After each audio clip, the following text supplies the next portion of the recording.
So, guys, there is a breaking news. The Economic and Financial Crimes Commission has arrested the former governor of Delta State, Governor Okowa. So, guys, this is coming after Atiku criticized the Tinubu's government for running down the economy, asking them to come borrow some ideas from him. So, guys, we don't know if this is a witch hunt or is a normal arrest. Yes, we are in support of fighting corruption, but let's balance up everything we do in this country. I'm going to let you watch the reaction coming from Aisha Yusufu, because everybody is canvassing for, a fair share in everything. If you are from the opposition, guess what? This government will go after you. But if you join them, they will tell you that your sins have been forgiven.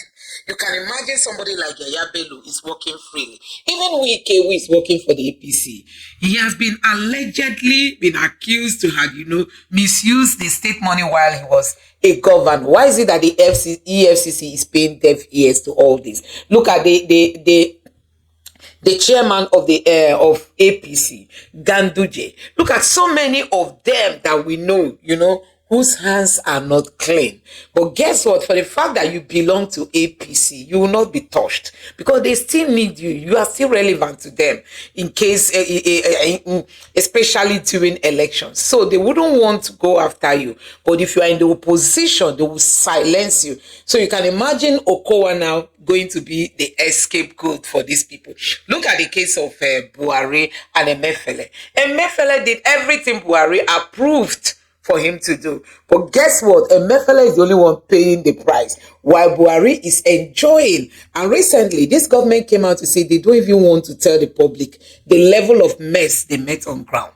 Even Wike said it during an interview, that he sure this government does not even want to disclose to Nigerians the level of mess they met on ground. And that is why things are not yet picking up. So who did the mess? Why have you not gone after the person? Why do we protect the interests of some while the interests of others are trampled upon? So, guys, there is never a fair play in this country. And that is why when it comes to fighting corruption in this country, it will be very, very tough for us to fight and end corruption.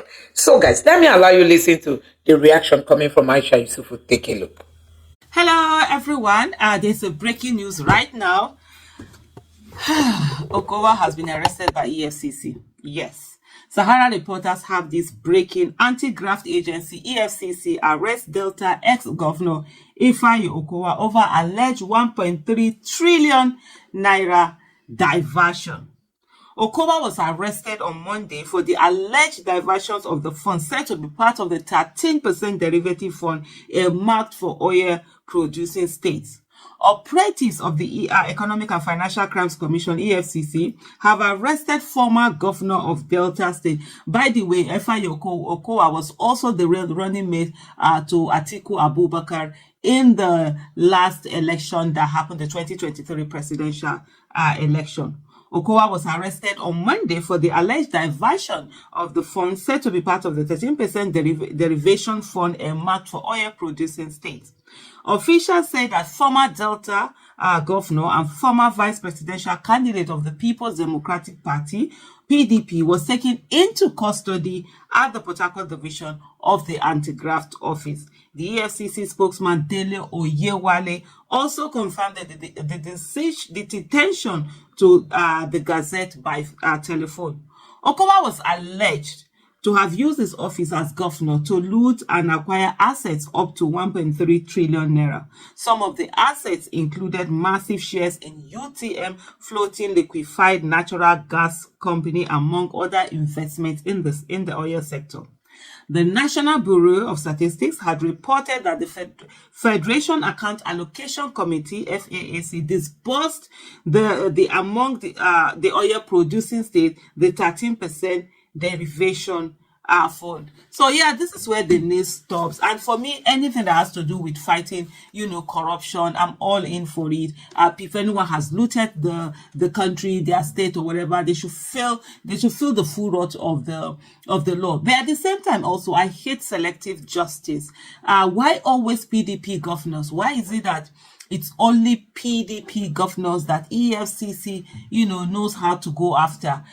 We have Ganduje, Abdullahi Ganduje, the former governor of Kano State, and the one who is currently masquerading as the APC national chairman. He was caught on camera, even though that was during his first tenure. Immunity has lapsed. He was caught on camera, and reported to have collected bribe for in hundreds of thousands of dollars. Also, the Kano State government has come out to put charges against him and said their money was missing. Why is it that EFCC up to now has not done anything about Abdullahi Ganduje? Why is it that Yahaya Bello, that also has charges with EFCC, that the court has asked for him to be remanded, why is it that EFCC has not been able to take him into custody?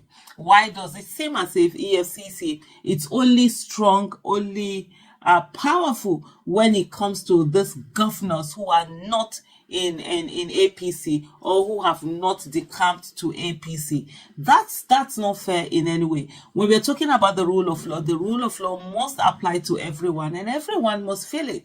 If you're going to fight corruption, we cannot do selective fight for corruption. There must be a holistic fight against corruption and ensuring that the monies of the people are safeguarded. I've said it before and I say it again. The South-South part of this country is the worst governed, with the amount of money that goes to the South-South and the fact that this is a region that it's not that big, the population is not that much, the local governments are not that much. They should be on the same level with a lot of other countries out there that are doing amazingly well. If you're talking of even things like minimum wage, the minimum wage in the southern states should be at least above 200,000 to say the least.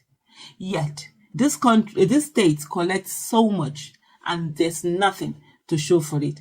Again and again and again, the monies from these states are being looted by the people who govern them and also used recklessly in running election or in showing Mozu's power all over the place at the detriment of the people. But if we're a nation that say we want the right thing to be done, the process that brings in that right thing must also be right. The right thing must also be done. We cannot have selective justice. We cannot have the rule of law not applying to everybody, but only to some people. So EFCC, it is important that you show honesty in the things that you do, and it must not be the one that all you're doing is witch hunting certain people. At the end of the day, you get into court and you don't get the evidence that is needed to prosecute them. There are a lot of ex-governors, probably maybe almost all of them with the exception of one or two, that should be locked up for what they've been alleged to have done. Follow them all. Follow the due process. Don't allow someone somewhere be the one to dictate to you what you do. And don't allow it to be a witch hunt of an opposition party or someone else. And there are a lot of people, even Akpabio, that is currently the Senate president, he has the FCC case. Why are those not being revisited? The last time he said he was sick, he needed to fly abroad to have... The sickness has gone since clearly he's acting, he's doing very well as the he's doing very well without being health-wise, not in terms of governance-wise, but in terms of health-wise. Since we haven't heard anything about him being sick since he became the Senate president, and he doesn't have immunity. So why have you not continued the case that you have against him? Why are you keeping it? These are the things that make a lot of people not to have confidence in the EFCC. This is why a lot of people have accused the EFCC of being selective in the way that it administers its fight against corruption, its fight against the wrong, that the financial crimes that are being done. If you have to fight corruption, you must do it holistically. It doesn't matter who someone is. They should all be given the same treatment. But when you have certain people having certain treatment, that is a no-no. That's not the way that is going, it should happen. So we watch and see all of these things coming up. $3 trillion to the extent now, people are not, the accusation is no longer about looting billions. They've graduated to looting trillions. Monies that you cannot spend in a lifetime, your children probably won't be able to spend in their own lifetime. Is it your grandchildren? But things that can be used to develop the whole state, a whole community, being used by certain people. James Ibori, the last time, Nigerian government, EFCC tried everything. They didn't, they couldn't convince him. It was when he went to London that he got to spend time in jail. And then the Delta State people will come out and say that, oh, none of their money is missing. And when the money was repatriated, they now started laying claim to the same money that they have said is missing. Nigerian people, we are being shortchanged. Let's not allow these people continue to get away. At the same time, also, EFCC, do the needful and ensure that the rule of law affects everyone and not some people that you don't like. Thank you so much. Bye. So, guys, you have seen it for yourself. These are some of the things we keep saying, that Nigeria can never work as a country looking at the way things are, This country, I don't know, the level of politics we play in this country is the type that can never remedy this situation. I mean, there is no hope for young people. There is no hope for those they call future leaders. Look at how everything is collapsing in this country. Our education, health, everything you can think of is collapsing because the people there are there to service their own interests. They are just there for themselves and their families, thinking of even their unborn generation, the generations that will be even when they've long gone. These are the people they are acquiring wealth for without thinking of the ordinary Nigerian. So I don't know what you make of EFCC and the way they fight corruption in this country. We've seen EFCC busting the Yahoo guys, and they will tell us that they busted this number of Yahoo guys. They busted this number of Yahoo guys. But we saw all the money Buhari borrowed during his administration. How we were told that majority of all those money were just in the hands of people. We saw how many Abacha loot was returned into this country. How many times did we borrow? But there is nothing to show for it. People just ended up looting and taking the much they can. The Tinubu's government came in instead of Tinubu to sincerely show Nigerians that he loves this country and he really wants to salvage this country from the mess. Instead of Tinubu to go all out and investigate and at least have a body language that tells the people that you want to fight corruption. Guess what? Tinubu protects Buhari even up to today because Buhari handed over power to him. Nobody has queried Buhari's government. They only kept telling us that they met a whole bunch of mess. They met this on ground. They met that on ground. Why are you not investigating? Why are you not showing Nigerians exactly what you met? Why are you not going after all those who created the mess? Why are you selective in your judgment? Is this how this country can be saved? You end up just making people, out of fear of being prosecuted, they will run to APC to belong so as to feel secure. And that is just what we've seen. And that is why the criminality in this government, honestly, will never end. Because, once APC is there, they'll tell you that if you come over, your sins are forgiven. And I think, like Tinubu said, is going to continue from where Buhari stopped. That's just what we are seeing. So, guys, you have seen it for yourself. Let me know your thoughts. What do you think about this arrest?